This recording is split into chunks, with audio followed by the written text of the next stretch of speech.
अच्छा, एक चीज और बताइए, आपको दी डिप्लोमैट रिपोर्ट का भी याद होगा कि दरमियानी ताकतों के उरूज का साल जो है वो 2026 लिखा गया।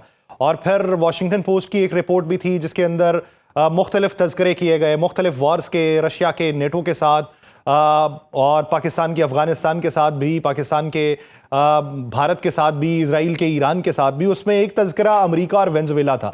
बिस्मिल्लाह तो हो चुकी साल के आगाज पे ही, तो नताइज फिर आगे चल के आप पाकिस्तान और अफगानिस्तान के मुस्तकबिल के हवाले से क्या देखते हैं? देखिए, मेरे ख्याल में मुझे 2026 के अंदर अमेरिका एक मजीद एग्रेसिव मूड के अंदर जो है वो नजर आ रहा हम्म। है। डोनाल्ड ट्रंप एक ऐसी शख्सियत थे जो बेसिकली जब वो सदर बन रहे थे तो उस वक्त वो इस बात को बार बार इसका प्रचार करते थे, इसकी कैंपेन करते थे कि अमेरिका ने अननेसेसरी वॉर्स के अंदर जो है अपने आप को धकेल दिया है हम्म। और हमें बिला वजह हर जगह जो है वो लड़ाई झगड़ा नहीं करना चाहिए। लेकिन मेरे ख्याल में 2025 के अंदर डोनाल्ड ट्रंप को भी इस बात का आइडिया हो गया, पूरा साल जो उन्होंने लगाया है उनको आइडिया हो गया है कि अमेरिका का इसकी वजह से मुख्तलिफ एरियाज के अंदर असर और रसूख कम हो रहा है। वेनेजुएला की भी जिस तरह भी आपने बात की, तो उसकी भी एक बहुत बड़ी रीज़न जो है वो अपना असर और रसूख कम होता हुआ दिखाई देना है। वेनेजुएला का तेल का ज़्यादातर कारोबार जो है वो चाइना के साथ होता है। रशिया के इनरोड्स बहुत हो चुके हैं वेनेजुएला के अंदर, जिसकी वजह से अमेरिका अपने आप को समझता है कि हम लोग इनसिक्योर हो रहे हैं और इन ममालिक का असर और रसूख चूंकि हमारे साउथ के अंदर बहुत ज़्यादा बढ़ रहा है, इसलिए वो इस हद तक चले गए कि जनाब उनके सदर और उनकी अहलिया को ही उन्होंने गिरफ्तार कर लिया।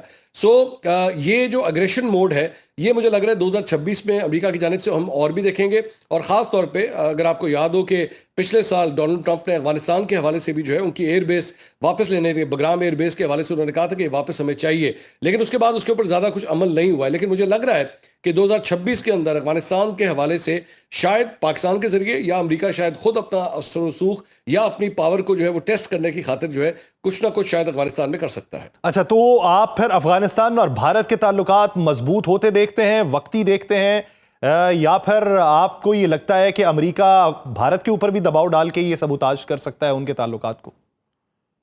मेरे ख्याल में ये ऐसा मुमकिन है, जो आपने आखिर में ये बात की है बिल्कुल ऐसा मुमकिन है। और इस वक्त पाकिस्तान और अमेरिका के ताल्लुकात जितने अच्छे जा रहे हैं और मेरे ख्याल में अमेरिका कोई ऐसा काम नहीं करना चाहता और ना पाकिस्तान कोई ऐसा काम करना चाहता है जिसमें ये जो आपस में एक सिंगल पेज हम देख रहे हैं या वन पेज इस वक्त हम देख रहे हैं जो फील्ड मार्शल आसिम मुनीर और डोनाल्ड ट्रंप के दरमियान एक डेवलप हुआ है कि उन्होंने व्हाइट हाउस में एक्चुअली उनको दावत दी, उनको लंच के ऊपर बुलाया। सो इस वक्त तो बड़े कॉर्डियल रिलेशन चल रहे हैं। सो मेरा ख्याल में अगर पाकिस्तान के जरिए अफगानिस्तान की पॉलिसी को अगर हैंडल किया जाएगा अमेरिका की जानिब से, तो इसमें कोई मजायका नहीं होगा, इसमें कोई हैरानगी की बात नहीं होगी। और अमेरिका चाहेगा भी नहीं कि वो खुद जिसे कहते हैं ना बूट्स ऑन ग्राउंड वाली पॉलिसी लेके चले या अपने फौजियों को जो है वो दोबारा बुलाए। मेरे ख्याल में डोनाल्ड ट्रंप उस हद तक नहीं जाना चाहेंगे। वो चाहेंगे कि पाकिस्तान इन मामलात को जो है वो एंकर रोल का इसके अंदर अदा करे। लेकिन जाहिर बात है अगर पाकिस्तान से वो ये चीज़ें चाहेगा तो उसके लिए बहुत ज़रूरी है कि भारत को जो है इस इलाके से, इस एरिया से जो है वो निकालना बहुत ज़रूरी है। और जो अपना वो असर रसूख डेवलप करने की कोशिश कर रहा है अफगानिस्तान के अंदर, वो ज़रूर चाहेगा कि वो रोल जो है वो ख़त्म होना चाहिए भारत का। चले, मैं मंसूर भाई, ये तो बैनुल अक़वामी सतह की बात हो गई, 2026 में एक्सपेक्टेशन की बात हो गई, तो अवामी सतह पे और मकामी सतह पे इसके असरात क्या पड़ेंगे? आपकी पिछले दिनों सीएम केपी के साथ भी मुलाकात हुई है, वो कराची जाने का इरादा रखते हैं, एक नई तहरीक को जवान करना चाहते हैं, तो क्या अंदरूनी तौर पे आपको खलिफशार दिखाई देता है, मजीद गहमा गहमी दिखाई देती है, या फिर मामला खुश असलूबी या फामो तफहीम की तरफ जाता दिखाई देता है? देखिए, मुझे फ्रैंकली स्पीकिंग 2026 में कोई बहुत बड़ी कोई फिलहाल तो टेंशन नजर नहीं आ रही। But obviously this Pakistan, Pakistan एक ऐसा मुल्क है जिसके अंदर आप 90 दिन से ज़्यादा का मेरे ख्याल में प्रिडिक्शन कर ही नहीं सकते। हम ज़्यादा से ज़्यादा 60 दिन या 2 महीने या 3 महीने तक की प्रिडिक्शन तो कर सकते हैं, इससे आगे जा नहीं सकते। क्योंकि मंजूर भाई, एकदम जो है वो हालात चेंज यहाँ हो पे तो जाते हैं। चौथे दिन रिबर्टल आ जाता है, 90 दिन तो बहुत दूर की बात है फिर भी। जी, मैं फिर भी अपने सीनियर्स का लिहाज करते हुए, शायद उनकी इंसाइट हमसे भी ज़्यादा होती है तो मैं चले उनको ये क्रेडिट दे दूंगा। शायद हमारी इंसाइट इतनी नहीं है, उनकी शायद हमसे ज़्यादा होती है। लेकिन जाहिर बात है, फिलहाल अगर चले मैं इसी की बात करूं, अगले 1 2 3 महीने के अंदर, या जिस तरह मैं देख रहा था चंद तज्जियाकारों की मैं गुफ्तगू सुन रहा था कि वो कह रहे थे जनाब 8 फरवरी से पहले 8 फरवरी को पाकिस्तान तहरीक इंसाफ बहुत बड़ा एहतजाज करने जा रही है, तो उससे पहले पहले इमरान खान साहब को रिहा कर दिया जाएगा। मुझे फिलहाल बिल्कुल कोई ऐसी सिनारियोज मुझे आज की इस तारीख में, जनवरी का आगाज़ है, अभी हमें नज़र नहीं आ रहे। बाकी होने को तो कुछ भी हो सकता है, लेकिन और कोई बहुत बड़ा क्लैश या मौजूदा हुकूमत के लिए कोई बहुत बड़ी प्रॉब्लमेटिक सिचुएशन जो है मुझे फिलहाल नजर नहीं आ रही। हाँ, ये हो सकता है कि टीम के अंदर जो है, जो मौजूदा वजीर आजम है, उनकी टीम के अंदर शायद चंद तब्दीलियां आने वाले साल के अंदर शायद करनी पड़ जाएं, खास तौर पे इकोनॉमिक साइड के ऊपर। लेकिन मुझे इसके अलावा और कोई प्रॉब्लमेटिक एरिया नजर नहीं आ रहा। अच्छा, पाकिस्तान तहरीके इंसाफ के अंदरूनी तौर पे जो केओस है या अंदरूनी तौर पे उनकी जो रिफ्ट है वो खत्म होती देखते हैं?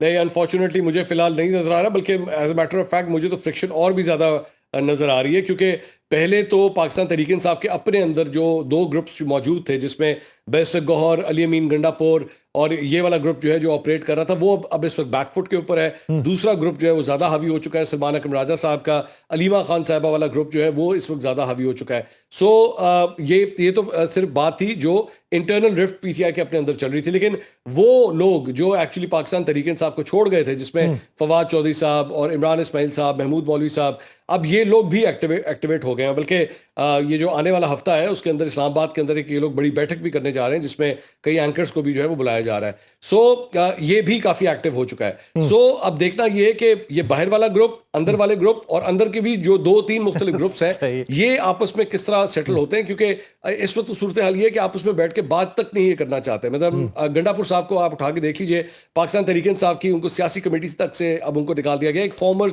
सीएम, उनकी अब ये पोजीशन हो चुकी है कि उनको पाकिस्तान तहरीक इंसाफ की सियासी कमेटी तक में शामिल नहीं किया गया।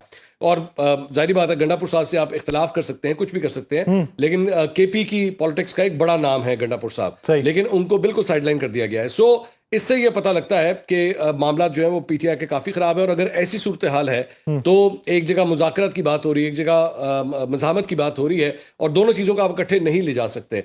अब ऐसी जब सूरत हाल होगी तो जाहिर बात है आपकी पार्टी के डायरेक्शन के ऊपर फर्क पड़ेगा। आपने नॉर्थ में जाना है, साउथ जाना है, ईस्ट जाना है, वेस्ट जाना है। मुझे फिलहाल एक डायरेक्शनलेस पार्टी के तौर पे पाकिस्तान तरीके से मंसूर अली खान साहब, क्या 2025 जो है ये काबुल और इस्लामाबाद के ताल्लुकात वाकई किसी नए मोड़ पे आए हैं, या फिर ये माजी के उतार चढ़ाव का सिलसिला है, या फिर इसकी वजूहात अंदरूनी तौर पे खलिफशार है जिसकी तवज्जो पाकिस्तान की तरफ मबजूल करवाई गई? देखिए, मेरे ख्याल में 2025 के अंदर जो पाक अफगान ताल्लुकात जिस नहज के ऊपर आए हैं, शायद इससे पहले इतनी कशीदगी कभी नहीं थी। आपस में मामला जो है वो ख़राब ज़रूर होते रहे, एक उतार चढ़ाव जो है पिछले 20-25 साल के अंदर, ख़ास तौर पे जब वॉर ऑन टेरर का आगाज़ हुआ था 9/11 के बाद, ये आते रहे हैं। ज़ाहिर बात है, वहाँ पे तालिबान हुकूमत को डिसलॉज जब किया गया था, और उसके बाद हामिद करज़ई और उसके बाद दीगर जो हुकूमतें वहाँ पे आती रही, उनके पाकिस्तान के साथ कोई ज़्यादा अच्छे ताल्लुकात नहीं रहे। भारतीय असर और रसूख उन सालों के अंदर जो है वो बढ़ता रहा। लेकिन उसके बाद जब अमरीकी इनखला हुआ और उसके बाद वहाँ पे तालिबान की जब हुकूमत आई थी, तो इनिशियल डेज के अंदर यही एक्सपेक्ट किया जा रहा था कि अब पाकिस्तान फेवर्ड एक रिजीम जो है वो मामलात को संभालेगी, तो पाकिस्तान के साथ ताल्लुकात जो है वो बेहतर होंगे। अगर आपको याद हो, जनरल फैज़ भी उस वक्त काबुल के सीरीना होटल में गए थे, और उसके बाद उन्होंने वो चाय का कप हाथ में पकड़ते हुए कहा था कि जनाब everything will be all right. बड़ा उन्होंने एक पुरसुकून एक जेस्चर जो है वहाँ पे दिया था, लेकिन फिर ऐसा हुआ नहीं। और हमने देखा कि आने वाले महीनों के अंदर जो है वो पाकिस्तान और अफगानिस्तान की हुकूमतें जो है वो एक दूसरे से दूर होना शुरू हो गई। भारतीय असर रसूख जो है वो बढ़ना शुरू हो गया। वही भारतीय हुकूमत जो एक ज़माने में तालिबान को अपना दुश्मन करार देती थी, और जो यूनाइटेड फ्रंट होता था, हामिद करज़ई की हुकूमत जो होती थी, जो तालिबान के खिलाफ ऑपरेशंस करती थी, उसमें रॉ का पूरा एक हाथ होता था। रॉ उनको इंटेलिजेंस फराहम करती थी, और फाइनेंशियल सपोर्ट और लॉजिस्टिक सपोर्ट जो है वो इंडिया की तरफ से उस वक्त की गवर्नमेंट को दी जाती थी। लेकिन मौजूदा हुकूमत के साथ जो है उन्होंने अपने दोबारा सफारती ताल्लुकात को बहाल करना शुरू किया। मुत्तकी जो है, जो उनके वजीर खारजा हैं, उन्होंने भारत का दौरा किया, और उसके अंदर हमने देखा कि भारत और अफगानिस्तान जो है काफ़ी करीब आना शुरू हो गए, क्योंकि भारत को ये महसूस होना शुरू हुआ कि बांग्लादेश जब से हमारे हाथ से गया है, उसके बाद हमें भी जो एक पड़ोसी है पाकिस्तान का, वहाँ पे अपने असर और रसूख को बढ़ाने की ज़रूरत है। सो इस वक्त पाकिस्तान और अफगानिस्तान के मामला जहाँ पे भी पहुँच चुके हैं, उसके अंदर ख़ास तौर पे ड्रोन हमलों का होना, पाकिस्तान की जानिब से जो है वो ड्रोन्स के जरिए अटैक्स किए गए अफगानिस्तान की सरजमीन के ऊपर, दहशतगर्दों को निशाना बनाया गया। पाकिस्तान ने पूरे इंटरनेशनल फोरम्स के ऊपर जाके सबूत पेश किए, बताया कि जनाब अफगानिस्तान की सरजमीन को जो है वो पाकिस्तान के खिलाफ किस तरह इस्तेमाल किया जाता है। वहाँ पे ट्रेनिंग कैंप्स जो है वो कायम किए गए हैं, वहाँ पे लोगों की हायरिंग की जाती है, उनको ट्रेन किया जाता है पाकिस्तान की सरजमीन पे हमले करने के लिए।